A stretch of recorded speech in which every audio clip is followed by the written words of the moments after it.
Gumball Watterson has destroyed his world 5 times and lived to tell the tale. Sounds impossible? Exactly. He's pulled his family out of a cosmic void, rewound time itself with a magic remote, and battled a live-action supervillain, all in the name of keeping Elmore weird. In one timeline, his family blinks out of existence. In another, an angry mob ends the Watterson bloodline. Yet by next episode, everything's sunshine and rainbows, reality hit the reset button like nothing happened. Coincidence? Or did Gumball literally reboot his universe when no one was watching? A pyramid of cheerleaders collapses and explodes on the Elmore Junior High field. No, you didn't hallucinate. The cheer squad literally blows up mid-routine, leaving everyone scratching their heads. Something or someone is missing. Gumball feels it in his gut, even if he can't put his finger on who. Enter Mr. Small with a tinfoil hat and a wild look in his eye, never a comforting sign. He whispers about a cosmic conspiracy, urging Gumball and Darwin to look for what's not there. They find an empty locker, number 116 doesn't exist, and an erased face in the yearbook. It clicks. Their classmate Molly vanished without a trace. Determined to investigate, the trio pries open a glitching gap in reality, seriously, and get sucked into the void. Inside this eerie dimension floats every mistake the world ever made, from jorts to laserdisc to a cursed mullet. And among the cosmic trash, frozen like a statue, is Molly. Gumball pokes her and she thaws out confused as if no time has passed. They just rescued a friend from non-existence. Cue the daring escape.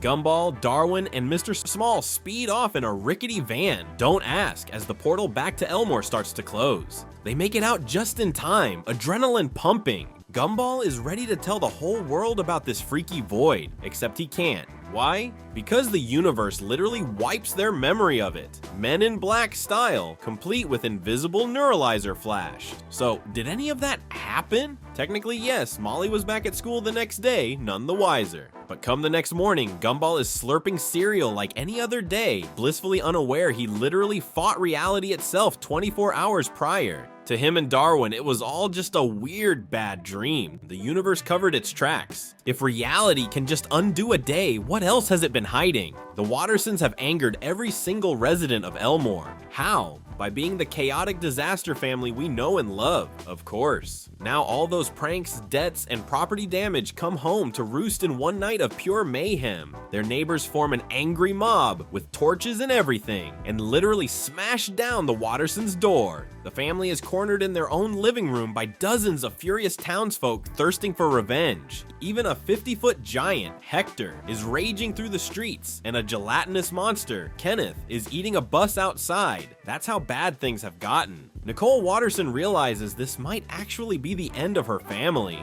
And she's right, the mob dogpiles on them, ready to finish them off. Gumball, panicking, looks straight at the chaos and does something only Gumball would. He calls for a do-over. He basically begs the universe for a magic reset button to save them. No lesson learned, no clever escape plan, just please, cartoon gods, fix this. And then, cut to credits. I'm not kidding. The episode abruptly ends right as the Wattersons are about to get obliterated. 1 second until total defeat and suddenly the story just nopes out. Talk about a fourth wall Hail Mary. Gumball literally suggests resetting reality and the show goes, sure, why not? Fade to black. The next time we see the Wattersons, they're going about life as usual. No angry mob in sight. Guess the neighbors all forgot they wanted to murder the Wattersons. Convenient, huh? Did some higher power hit CTRL-Z on the universe? Within the show's logic, probably yes. Gumball basically willed a cosmic undo, and it happened off screen. It's the ultimate cartoon bailout. Reality resets itself to spare our heroes. But if Gumball can just yell reset and escape consequences once, what's stopping him from doing it again?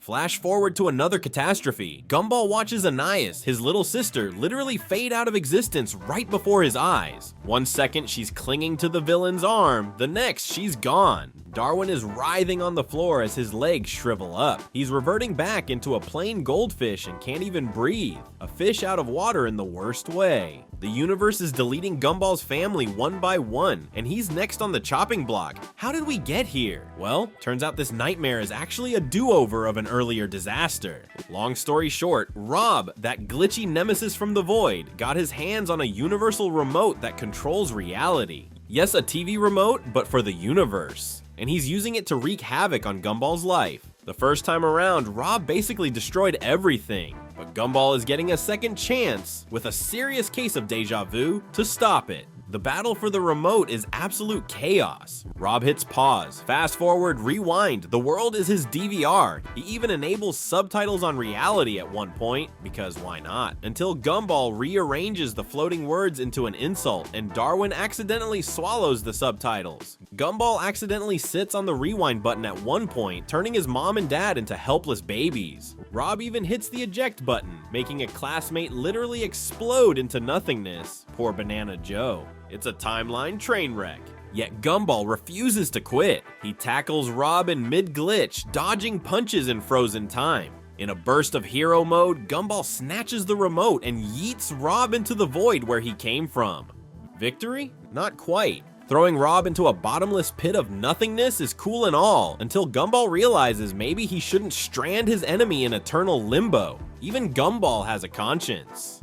With reality still collapsing, Gumball's tail starts disappearing from existence as he hesitates. He makes a split-second decision. He jumps into the void to save Rob. Limbs fading, gripping the remote for dear life, Gumball reaches out, and Rob actually takes his hand this time.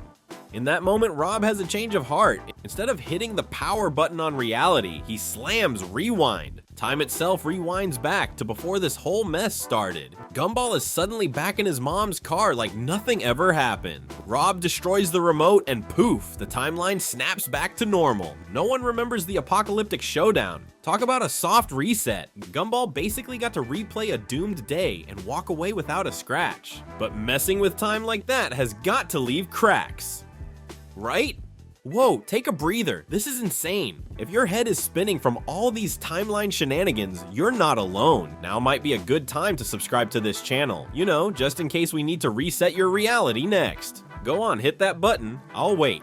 You subscribed? Great. If not, I'd have to rewind this video and try again. Okay, back to the show. Cut to what should be an ordinary school day, except reality is glitching out again. A new superintendent arrives at Elmore High, and something's off about this guy. For one, he's a live-action human strutting around a cartoon school, and he calls himself, I kid you not, Superintendent Evil. Yeah, subtle. His goal? Eliminate the cartoonish and nonsensical elements of their world. Basically, wipe out all the fun stuff. At assembly, Evil lays down the law. No more talking donuts, no more flying eyeballs, no more whatever the hex. If you're not a normal human, you're on his hit list. He snaps his fingers and one poor student's cartoon hand morphs into a realistic human hand. Veins, fingernails and all, and even her eyes turn disturbingly human.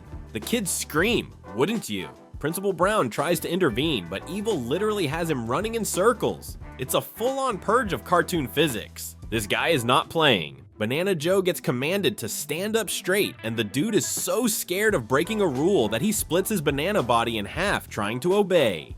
Evil docked Miss Simeon's pay just because one of her eyes was closed. He cut her salary in half for being half asleep on the job. He's that petty. Then he spots Gumball and Darwin. Watterson and Water adopted son detention. Why? You broke the laws of nature, Evil growls. I mean, fair point, a walking cat and pet fish are biologically whack, but seriously? Darwin points out another student who is literally an egg with legs. Evil just smirks. Not for much longer. Yikes. Gumball isn't taking this fascist makeover quietly. He and Darwin rally their classmates to fight back. Cue the absurd battle. Students flinging pies, dropping anvils, unleashing comically oversized mallets. Every cartoon trick in the book. Superintendent Evil is losing control. The harder he tries to enforce normal, the more reality itself starts to freak out. The walls crack. The ground begins to crumble. And right as Gumball lands a punch, Evil's face glitches, revealing the familiar glitchy visage of Rob underneath. Of course it was him. This was all one big attempt to fix the world by force. Unmasking the villain doesn't exactly calm things down. In fact, it does the opposite. The school floor opens up into a gaping void beneath their feet. Rob's eyes widen as he realizes his plan literally backfired too hard. Reality is collapsing. He scrambles for solid ground as everything starts getting sucked into the abyss. Gumball reaches out to grab him, but gravity has other ideas. The final thread holding their world together is about to snap. After all the small resets, all the do-overs and cosmic bailouts, we're now at the ultimate breaking point. Is this how the amazing world of Gumball ends? One big irreparable glitch? Rob loses his grip. It started! He shouts in horror as he slips into the void. Gumball lunges and misses. Everything freezes on Rob's final terrified expression, literally a cliffhanger in every sense. The screen cuts to credits with Rob suspended in oblivion. No resolution, no wink at the audience. Just the end? Question mark? For a split second after that episode, every Gumball fan on Earth went, wait, what? That's it? The amazing world of Gumball ends with its world literally falling apart. People rewound their TVs thinking they missed something, but nope. The story just stops mid-collapse, daring us to imagine the outcome. It sure feels like a setup for a hard reset. Think about it, over the years, Gumball basically played Jenga with reality. He pulled out too many blocks, memory wipes, timeline rewinds, magic resets, and now the whole tower finally toppled. You could argue this had to happen. Gumball's meddling with cosmic forces caused a total collapse, meaning if the story ever continues, it might be in a freshly rebooted universe. Fun fact, a prophetic painting in a previous episode depicted this very moment, Rob falling into the void long before it happened. There's evidence within the show itself. For one, Gumball has openly acknowledged the reset button nature of their adventures. For example, he even noticed in a family photo album that his family's appearance had inexplicably changed over time, a wink at how the animation style reset between seasons. The show regularly pokes fun at how everything in Elmore returns to status quo after each crazy episode, a cartoon reset effect. In the season 2 finale, he literally said only a reality reset could save them, and poof, it happened.